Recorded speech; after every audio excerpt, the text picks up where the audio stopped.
pada segala sesuatu selain Allah itu adalah gairah yang tidak utuh. Gairah yang tidak utuh.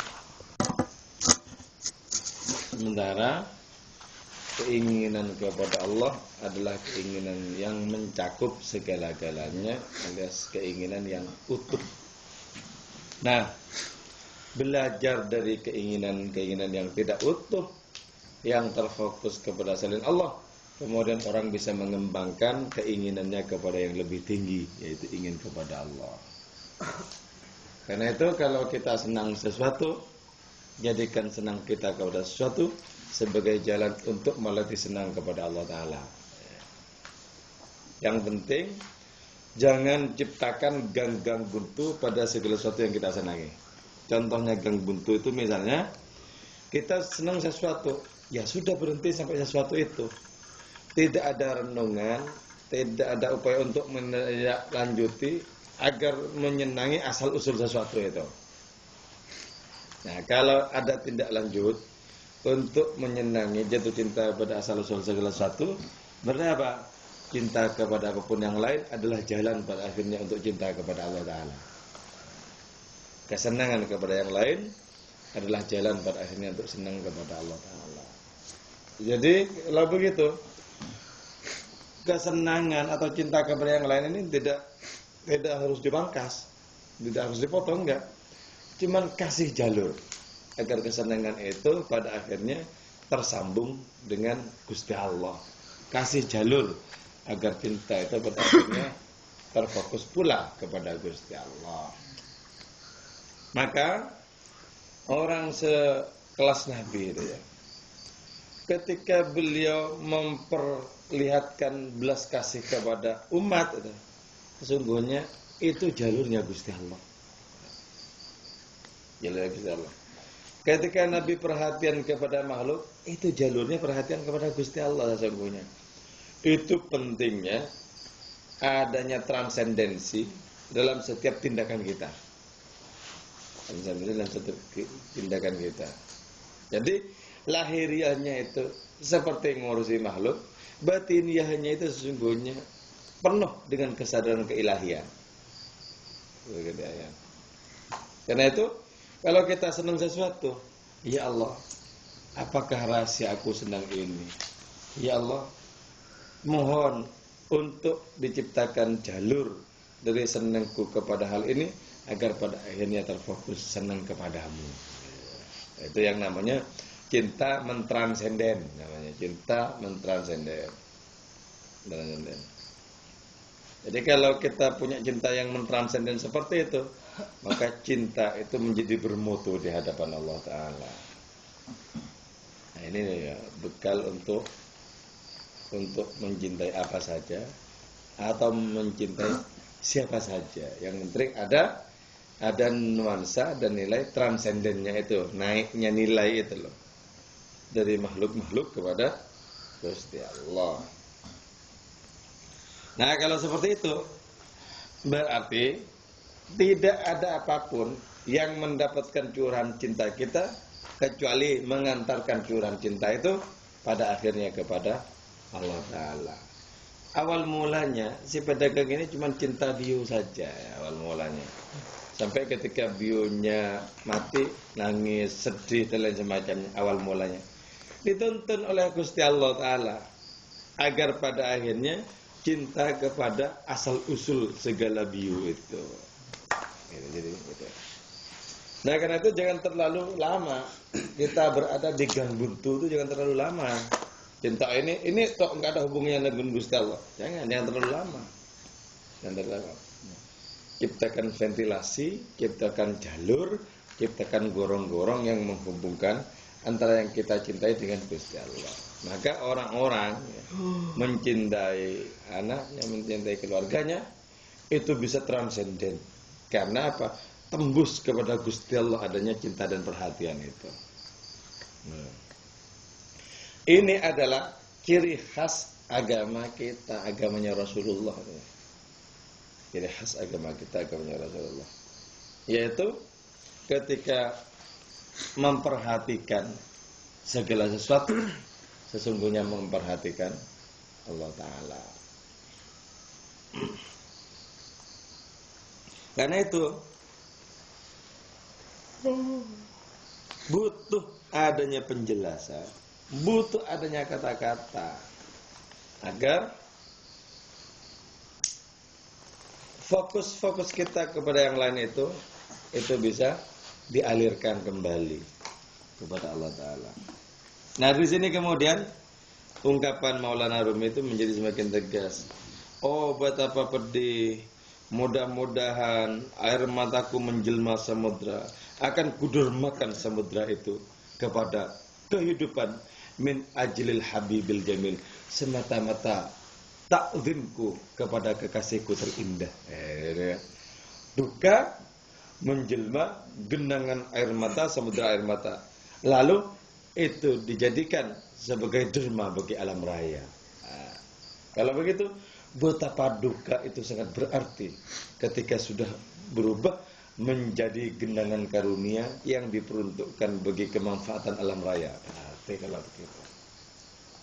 Nah, dengan demikian boleh jadi Allah menggiring kita manusia ini pada satu keadaan yang tidak enak, pada satu untuk kesedihan, boleh jadi. Tapi itu sesungguhnya hanyalah merupakan titik awal bagi adanya kemuliaan. Ya Allah, giringlah nasib kami kemanapun kau kandaki, ke gorong-gorong kepedihan, asalkan itu menjadi sarana untuk menjadi mutlak bercinta denganmu. Tidak masalah kalau udah begitu. Digiring sama Gusti Allah, dipertemukan dengan kesedihan ini dengan kesedihan itu, tapi itu dijadikan sarana oleh Allah Ta'ala untuk akhirnya berpapasan, berjumpa, berdekatan dengan Allah Ta'ala. Karena itu ya, kalau kita sampai batin kita ini mendegup-degup senang pada sesuatu, maka berprasangka baiklah kepada Allah Ta'ala dengan adanya fenomena yang seperti itu. Dulu pernah ada seorang pelukis, beberapa kali saya katakan ini, tapi ini sangat perlu, sebab kita tidak memerlukan semata-mata ilmu, tapi kita rohaninya. Ada seorang pelukis yang semasa hidupnya itu nggak sempat untuk melukis, untuk mensketsa wajah ibunya itu nggak sempat. Ketika ibunya sudah wafat, muncul di dalam dirinya penyesalan. Dulu ketika ibu ada, kenapa tidak kulukis untuk menjadi jimatku, kenang-kenanganku sepanjang umurku. Sementara sekarang ibunya sudah tidak ada. Si pelukis ini disedihkan oleh adanya kegelisahan karena tidak sempat melukis waktu hidupnya ibu ini. Kemudian dia tumpahkan kesempatan untuk melukis ibu. Setiap kali selesai melukis ibu, ada yang kurang. Tidak seperti ini watak dari wajah ibuku. Tidak seperti ini karakter dari wajah ibuku. Bikin lagi nggak pas lagi, bikin lagi nggak pas lagi. Terus begitu. Si pelukis ini akhirnya mengembara untuk menemukan masukan-masukan apa saja agar bisa menemukan ciri khas dari wajah ibunya yang pas di dalam batinnya itu. Pelukis ini sudah berhenti melukis yang lain-lain. Lukisan-lukisan sudah dijual untuk pengembaraannya agar bisa menemukan seketika yang pas dengan ciri khas ibunya itu. Ketika sudah semakin susut uang dari hasil lukisannya, pelukis ini semakin tidak karuan mengembara kemana-mana.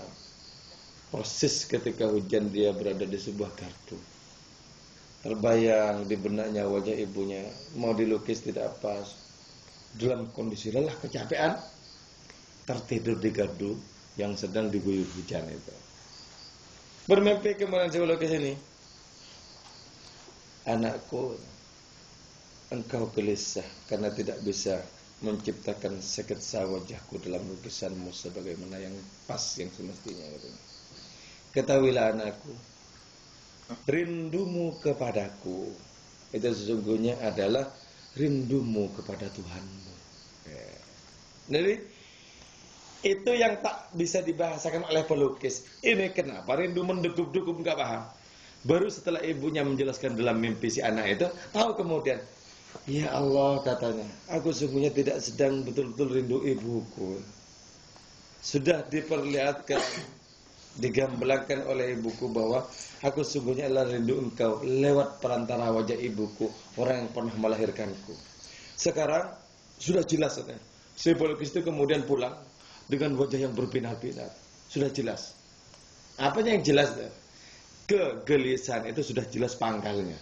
Bukan perkara sketsa wajah ibunya, itu bukan.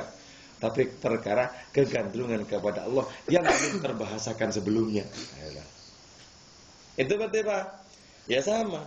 Kita menyenangi segala sesuatu dan lain semacamnya, ya. Pastikan itu hanya sebagai sarana agar kita bisa bercinta dengan Allah Ta'ala. Jarak yang terlalu jauh antara kita dengan Allah Ta'ala gak bisa secara langsung dimungkinkan untuk bercinta ke sana. Allah Ta'ala menciptakan jembatan-jembatan, menciptakan wasilah-wasilah, menciptakan perantara-perantara, melewati senang ini dan itu. Pada akhirnya jelaslah bagi kita, sesungguhnya kiblat, tujuan, puncak dari segala sesuatu yang kita senangi itu adalah Allah Ta'ala. Karena itu rawat baik-baik segala cinta dan kesenangan kita, untuk kemudian kita ciptakan jalur hubungannya dengan cinta kepada Allah Ta'ala. Nanti setelah nyampe di situ, barulah kemudian segala-galanya cuma dipakai oleh Allah Ta'ala sebagai sarana. Segala-galanya yang lain jangan sampai pernah menjadi tujuan. Tidak sah apapun selain Allah Ta'ala jadi tujuan. Apa saja selain Allah Ta'ala itu perantara saja. Jadi yang posisinya sebagai perantara jangan pernah dipindah untuk beralih menjadi tujuan. Yang posisinya sebagai tujuan jangan hanya dipakai sebagai perantara. Orang-orang Tarekat mempertegas la maqsuda illallah. Tidak ada yang dituju selain Allah Ta'ala. Kepedihan di sini menjelma keindahan. Si pedagang itu bisa berimajinasi. Andaikan sekalian air mataku yang melahirkan kesedihan karena burung biuku mati, andaikan air mataku sekalian menggenang menjelma samudra, tentu akan aku dermakan kepada siapa saja. Atas nama apa? Atas nama cinta kepada Allah Maha Kekasih yang terindah itu. Jadi jalurnya jelas. Segala sesuatu sah bagi Allah Ta'ala untuk dijadikan apa saja. Maka kemudian si pedagang itu bilang, burung biuku, burung yang cerdik itu adalah terjemah dari pikiran dan rahasia-rahasiaku. Terjemah pikiran. Nah, Rumi kemudian menarik jauh lebih detail lagi secara rohani. Yang kata Rumi, kalau sampai orang menjadi transenden, naik kepada Allah Ta'ala karena duka oleh matinya burung bio itu, oh kalau begitu berarti bunyi burung bio itu lahir dari zaman azali. Jadi sesuatu yang fana berubah menjadi azali, sesuatu yang sementara itu berubah menjadi azali, menjadi abadi, karena oleh Allah Ta'ala dimuati nilai-nilai keabadian. Oleh Allah Ta'ala dimuati nilai keabadian. Fudholi Zaini, seorang sastrawan di Surabaya dulu, dosen Sunan Ampel, nulis sebuah cerpen dengan bagus. Cerpen ini berkisah tentang kematian anaknya. Cerpen ini berkisah tentang kematian anaknya. Anak yang lagi mendapatkan tempat sangat menyenangkan di hati itu akhirnya harus pergi lagi kepada asal usulnya, kembali lagi kepada Allah Ta'ala. Hanya sejenak anak itu menjenguk kehidupan, setelah itu pulang lagi kepada asal usulnya. Nah, kata si cerpen itu, setiap kali, kata si bapaknya itu, setiap kali aku melihat mainan-mainan di lantai, maka terbayang pula kejadian anakku. Setiap kali aku melihat sepeda yang merupakan milik anakku itu, aku kembali lagi terngiang ke sana, katanya. Lalu katanya, ternyata menjadi jelas sekarang. Mainan-mainan anakku adalah mainan-mainannya. Nyanya itu nya besar, mainannya Gusti Allah itu. Dari hal yang sangat fana ini berubah menjadi transenden. Kenapa kok kuyup oleh transenden? Kok kuyup oleh keilahian? Kesadaran tentang si bapak ini sudah bagus. Jadi apa? Anak itu memang di skenario sama Gusti Allah untuk hanya menemani sebentar, diambil lagi oleh Gusti Allah. Nah, karena itu sudah mengantarkan kesadaran si bapak kepada Gusti Allah, maka mainan-mainan itu muncul sebagai mainan-mainan Gusti Allah. Aku lihat sepedanya besar lagi. Aku lihat kursinya besar lagi. Jadi karena itu sangat mungkin kita bergaul dengan yang fana, kita menemukan yang abadi di situ. Kan mungkin. Karena itu pelihara baik-baik persahabatan, perkawanan, pergaulan. Di situ akan menemukan kita keabadian, terutama ketika sudah dihadapkan dengan adanya kehilangan. Kawan-kawan yang sudah terlebih dahulu sowan kepada Gusti Allah menjadi semakin nampak bahwa ada peran-peran di kawan itu semasa hidupnya dengan diri kita. Coba ya, beberapa hari yang lalu ketika sudah bulan puasa ini, kawan saya sastrawan Jogja, penghubung antar generasi, Hari Lio ya. Itu pas hari sebelum dia meninggal, telepon saya masih. Kawan, aku ingin ngerepoti katanya. Terus apa?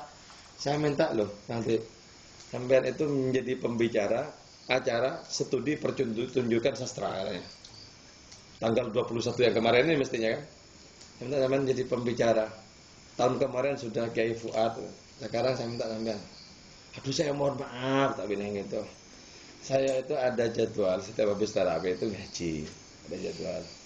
Mudah-mudahan di lain waktu saya bisa untuk ngisi acara studi pertunjukan sastra sampean itu. Saya mohon maaf banget ya, gitu. Nah, besoknya mati itu loh, mati. Apa sesungguhnya karepnya Gusti Allah, orang ini dibikin ngebel saya sebelumnya. Untuk menjadi tegas, apa yang itu perlu dipertegas di situ? Betapa peran-peran yang ada di dalam kehidupan ini dipakai oleh Allah Ta'ala untuk mempertajam bahwa ada kefanaan, ada keabadian, ada kesementaraan, ada waktu yang tak terhingga di situ. Allah yang Maha Mutlak itu menyulusup ke dalam kefanaan, berperan dalam kefanaan dan menggugah kesadaran orang-orang kalau begitu. Menggugah kesadaran orang. Maka kemudian terbayang tahun-tahun yang silam ketika masih sering berjumpa di acara sastra, akrab-akrabnya dengan keteduhan jiwanya, dengan kebersahabatan batinnya, terkenang lagi. Ya Allah, siapakah yang memantulkan semua itu kalau bukan Engkau? Ya, terkenang lagi. Ya, lagi. Jadi Allah Ta'ala itu sering kali memantulkan dirinya lewat perjumpaan kita dengan apa saja, dengan siapa saja. Karena itu waspada, kita mesti memiliki penglihatan yang nyalang agar berjumpa dengan Allah Ta'ala dalam setiap posisi dan kesempatan. Itu mau Gusti Allah.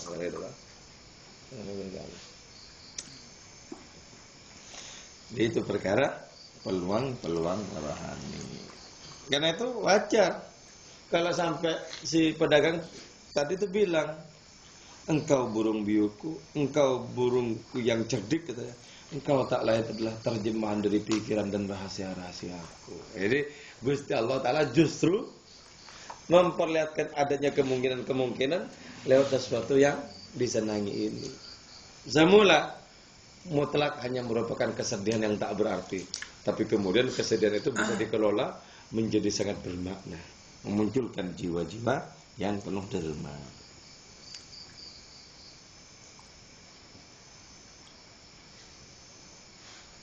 Karena itu, wa kullu ma, adapun segala sesuatu tita yang diberi engkau kepada itu kullu ma, wa man suatu monita yang tidak diberi engkau kepada itu kullu ma, dzata yamin pada suatu hari, akhbirni kabarkanlah engkau ni kepadaku bi dengan itu kullu ma, minal bidayati dari awal mula, allinni beritahukanlah engkau ni kepadaku, azkurhu maka aku akan mengingathu kepada itu kullu ma. Ya.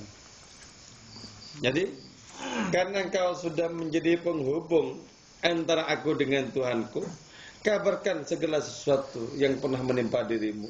Kabarkan segala sesuatu yang pernah dianugerahkan kepadamu. Kabarkan pula yang tak dianugerahkan kepadamu. Aku akan mengingat semua itu sebagai jalan penghubung dengan Tuhanku. Nah, karena itu ya, kalau orang bercerita lama nggak ketemu kita, orang yang dekat dengan kita lama nggak ketemu kita, kemudian bertutur tentang pengalaman orang itu, dengarkan baik-baik siapa yang bertutur. Orang ini atau Allah Ta'ala sebenarnya. Dengarkan baik-baik. Fal babgha, maka makin mentransenden. Maka adapun burung bio alladzi ya'ti minal wahyi, yang datang itu alladzi minal wahyi, dari wahyu. Apa yang datang? Suaranya burung bio. Oh ya, sampai suaranya seolah-olah merupakan pantulan dari firman-Nya Allah Ta'ala. Bukan karena mendewakan, mengkultuskan burung bio, enggak. Tapi karena bunyi itu mengantarkan orang ini untuk mendekat kepada Allah Ta'ala.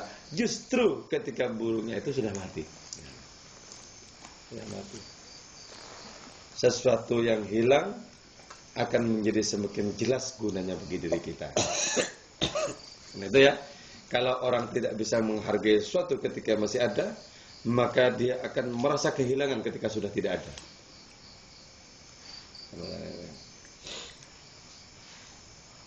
Ketika masih ada, ya enggak begitu diperhatikan. Enggak itu diperhatikan. Ketika sudah tidak ada, merasa menyesal. Ya Allah, kok aku tidak berbuat ini, kok aku tidak berbuat itu, dan lain semacamnya. Ada seorang penjahat. Penjahat yang senantiasa selamat dari maut setiap kali dalam kondisi yang genting dan gawat. Lolos terus si penjahat ini. Wah, penjahat kekap ya. Lolos terus. Dari kejaran polisi, dari tembakan, lolos. Nah, dia kemudian iseng, apa ya kok aku bisa jadi lolos begini? Kok bisa jadi sakti banget ini, kenapa? Nah, diam-diam si penjara ini teringat ada bungkusan kecil yang pernah diberikan ibunya ketika dia mau berangkat mengembara kemana-mana itu.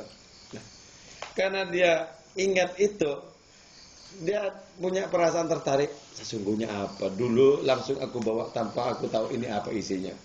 Ternyata ya dibuka jimat kecil itu. Ya kecil itu buka. Isinya apa? Cuma secari kertas, isinya tulisan. Ya Allah, aku titipkan anakku kepadamu. Cuma begitu aja. Menjadi penjahat yang sakti. Nah, si penjahat kemudian pulang. Nah, aku mengembara kemana-mana, ternyata yang paling agung, ternyata yang paling aku rindukan di rumah, ternyata itu ibuku sendiri. Itu baru tahu setelah begitu. Kalau tidak akan adanya kesaktian, terbebas dari segala maut, mungkin tidak pernah tergetam untuk berbakti kepada ibunya itu. Baru setelah ketahuan begitu, wah ternyata gudang dari kekayaan itu di rumah ternyata. Akhirnya dia tahu bahwa ibu itu jimat bagi anaknya itu. Jadi suara burung biu pantulan dari firman Allah. Ya kuno ada ma badau, apa permulaan itu sautuhu qabla bidayatil wujud, sebelum bermulanya segala wujud. Yo, kan? Hal yang fana menjadi transenden, hal yang fana menjadi abadi, menjadi agung nilainya. Bunyi burung biuku jauh sudah dimulai sebelum wujud ini diciptakan. Wah, ini dari saking kuatnya kesadaran keilahian itu. Gak mungkin burung bio itu bunyinya setelah terciptanya wujud. Kalau ternyata itu sanggup untuk menggetarkan sampai kepada Allah Ta'ala. Seluruh sarana yang dipakai oleh Allah Ta'ala untuk sampai kepada Allah Ta'ala, sarana itu sejatinya adalah abadi azali. Sarana-sarana itu. Jadi itu hebatnya Gusti Allah. Kalau sudah dipakai oleh Gusti Allah Ta'ala, itu menjadi tinggi derajatnya, apa saja. Bahkan anjing ketika bersama dengan Ashabul Kahfi berubah menjadi pemburu ilahi. Anjing beralih. Ketika sudah disekendiri oleh Allah Ta'ala bersama para pemuda dalam gua.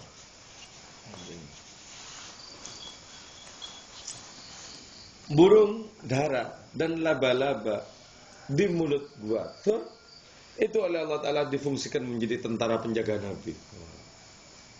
Jadi kalau Allah Ta'ala punya mau ya, wah, segala yang dianggap paling sepele itu menjadi sangat mulia, menjadi transenden, dipakai sama Gusti Allah.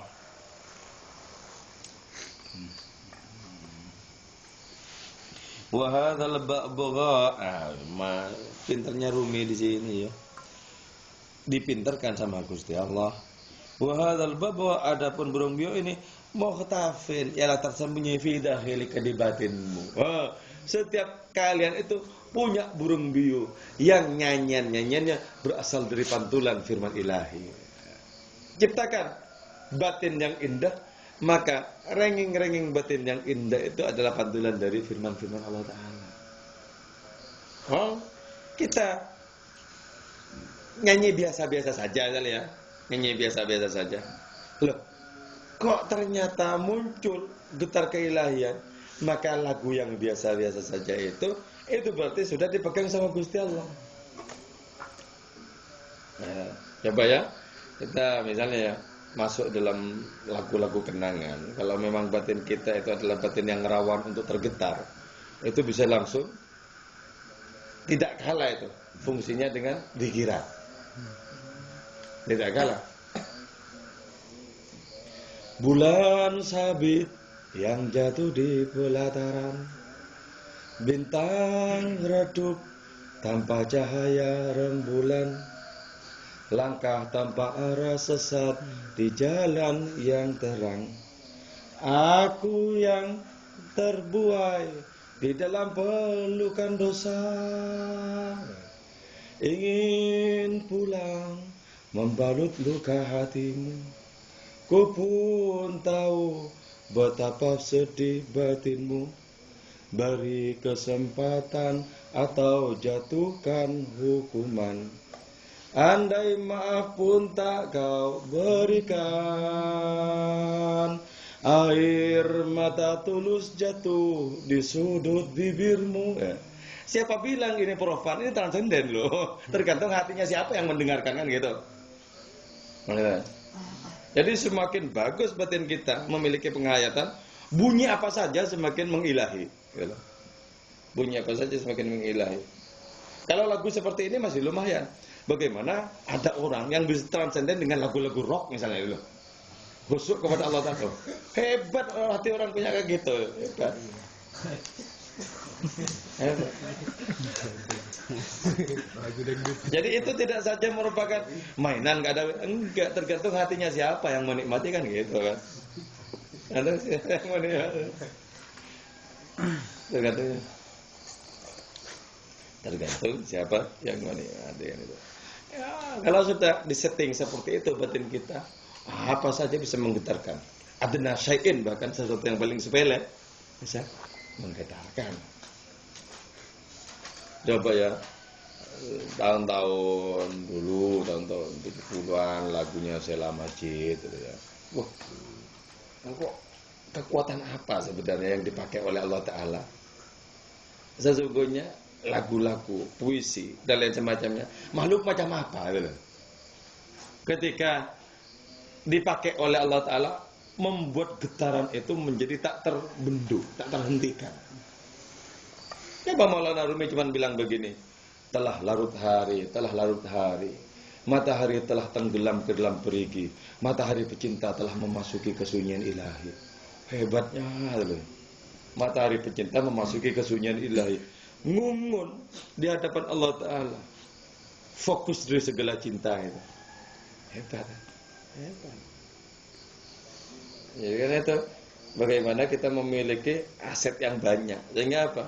Kita mendengarkan orang baca Quran tergetar, kita mendengarkan orang baca burda tergetar, orang baca Syamsul Dura tergetar, kita mendengarkan campur sari tergetar. Wah, hebat. Enggak pakai milah-milah itu loh kan. Enggak, aku yang khusyuk cuma ini. Berarti ruang rohaninya sempit. Kalau cuma khusyuknya ini, yang lain enggak bisa khusyuk. Rohaninya sempit, ruang rohaninya. Ciptakan ruang rohani yang selebar-lebarnya, segala sesuatu bisa masuk menjadi santapan batin kita. Wah, enak.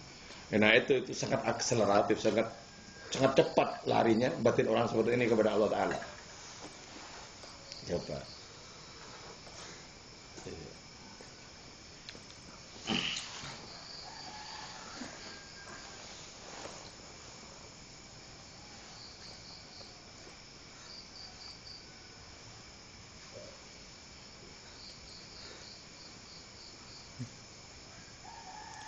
Setinggi apa kita mampu mendaki rasa cinta kasih dan kesungguhan.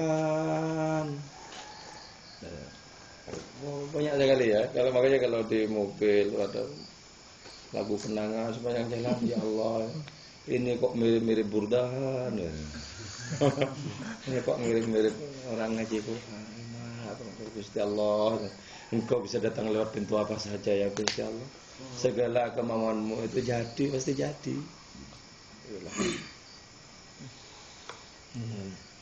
Dan itu ada ya, orang rohaninya bagus masuk ke pasar-pasar, padahal cuma untuk mendengarkan apa? Mendengarkan para pembual dari pedagang-pedagang jamu itu. Tapi bergetar batinnya. Padahal tahu itu pedagang jamu ngoceh itu kan. Kok bergetar begini? Jadi kalau sudah itu dipakai oleh Allah Ta'ala, bahkan sesuatu yang dianggap batil sekalipun itu menggetarkan loh. Dipakai oleh Allah Ta'ala. Kalau cuma mau mendengarkan pedagang winter itu loh, yang ini macam-macam ya namanya. Loh, kok lain jadinya ya? Lain jadinya. Maka atas dasar kedekatan dengan suasana tertentu itu kemudian diulangi sekian lama, enggak datang ke pasar-pasar yang ramai, datang lagi ke pasar yang ramai. Enggak ada yang mau dibeli, cuma untuk keluyuran saja sebenarnya. Untuk ngecek masih enggak berfungsi batinku untuk tergetar sebagaimana dulu.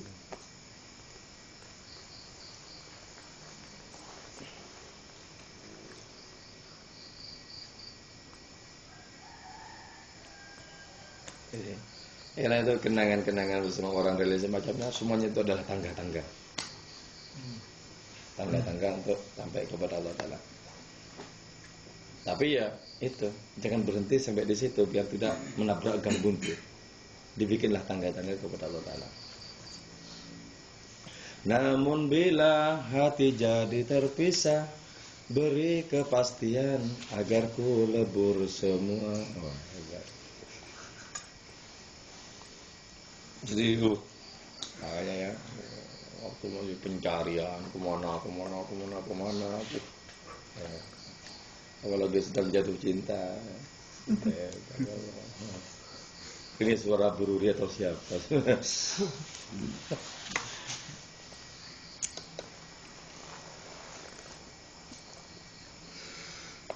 Ciptakan wadah yang baik, wadah batin yang suci, maka akan gampang untuk tergetar, gampang untuk merasa berhadapan-hadapan dengan Allah Ta'ala. Kalau kayak gini dituruti ya, model rasa senang itu tadi, sholat itu bisa hilang loh, bisa hilang ingatan kepada rakaat itu bisa hilang loh. Mau dituruti terus itu, termasuk gerakannya juga bisa hilang. Bahaya untuk menjadi imam itu sudah. Kalau sendiri nggak apa-apa. Jadi kalau jadi imam itu jangan sampai full konsentrasi kenikmatan kepada, jangan sampai full. Biar bisa menjaga gerakan-gerakan diri sesuai dengan yang semestinya. Jadi burung bio ini bersembunyi di dalam batinmu, wa anta taro, ya. Dan melihat, wa anta adapun kau taro ialah melihat kau in ekasa kepada pantulannya itu burung bio, ala hadza wa atas ini dan itu. Jadi dari seutas peristiwa memantul ke berbagai macam peristiwa. Mulanya cuma dari perkara burung bio. Loh, kok kemudian pengkajian kepada peristiwa yang lain juga sangat sama menggetarkan. Berarti Allah menggunakan ini sebagai perantara awal untuk kemudian menghidupkan berbagai macam perantara yang lain.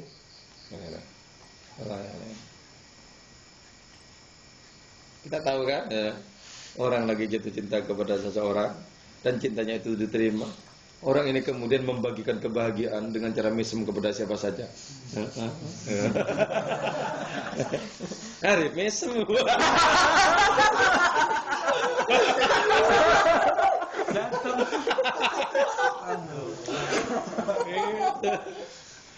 Gila. Ini kan perkara makhluk kan sebenarnya. Senang. Wah, mau berbagi. Apalagi dengan Gusti Allah. Wah, enggak terperikan. Seluruh kata-kata menjadi terbatas untuk bisa menerangkan. Terbatas.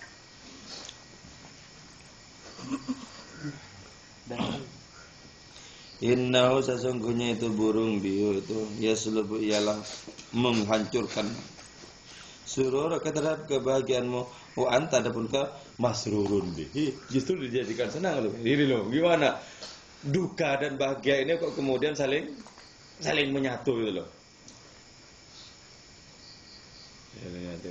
Kalau dulu kan lagunya Yuni Shara yang dipakai untuk pengantarnya serial film Toliong tuh ya. Benci dan cinta pun menyatu. Nah, itu bisa terjadi memang. Sebagaimana juga terjadi lenyapnya kebahagiaan bisa bergabung dengan munculnya kebahagiaan. Bagaimana mungkin burung biu itu sudah menghilangkan kegembiraan karena dengan matinya burung biu itu muncul kesedihan. Justru ketika kesedihan sampai kepada puncaknya, kebahagiaanlah wujudnya. Karena itu, kalau kita punya kesedihan, rawat baik-baik kesedihan itu agar sampai kepada puncak. Sehingga ketika di puncak, dia memunculkan bunga-bunga yang tak pernah terbayangkan sebelumnya. Jadi, kepedihan itu menghilangkan kegembiraanmu, tapi justru engkau merasa gembira dengan datangnya kepedihan dulu. Lalu kemudian dirawat. Nah kalau begitu, dulu aku bersedih, dulu aku berduka. Dan sesungguhnya cara Allah Ta'ala untuk menumbuhkan bunga-bunga kebahagiaan. Bukankah kau lihat, kata Maulana Rumi itu, di mana-mana ada musim semi, itu karena lahir dari kengerian musim gugur. Jadi sebelum sampai kepada musim semi itu pengantarnya musim gugur dulu. Daun-daun rontok semuanya menjadi ranggas kan itu kan. Setelah semuanya rontok ranggas, dimulai oleh Allah Ta'ala musim semi itu dengan memunculkan daun-daun dan bunga-bunga. Sehingga dengan demikian musim menjadi terasa indah adanya. Nah karena itu ketika kita mengalami musim gugur rohani, banyaklah berharap kepada Allah Ta'ala agar diproses berubah menjadi musim semi. Ketika mengalami duka cita, berharaplah kepada Allah agar duka cita itu disulap menjadi kegembiraan. Jangan ditampik. Jadi disulap oleh Allah jadi kegembiraan. Nah, ketika sudah berada di puncak musim semi, jangan bersandar kepada diri, apalagi takabur diri. Jangan. Sebab setelah selesai musim semi, akan diganti oleh musim yang lain lagi, yaitu musim panas. Jadi, gitu orang. Ketika orang berada pada puncak kejayaan, usahakan untuk rendah hati. Rendah hati. Sebab apa? Setelah di puncak, kadang ada juga saatnya di bawah. Sehingga dengan kerendahan hati itu kemudian masih saja orang-orang merekam dengan baik tentang kebaikan-kebaikan kita. Dan mereka yang kemudian mendekat kepada kita ketika kita berada di bawah kan gitu. Karena itu kalau engkau beruntung, ingatlah saat-saat rugi agar muncul sikap rendah hati. Jadi ketika gitu ya, beruntung yang dipandang terus keberuntungan terus, wah nggak pernah bisa bersikap rendah hati orang seperti ini. Jadi ingatlah, yaitu ketidakberuntungan agar kau bersikap rendah hati.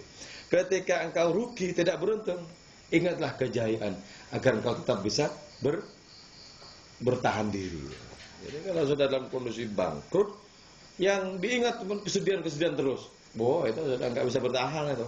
Saya dirundung kesedihan-kesedihan terus, nggak bisa berharap. Jadi saling dipadukan. Wa taqbalu minhu dan menerima engkau minhu dari itu burung biu az-zulma terhadap kekelaman wa kanun sakan burung al-adla keadilan.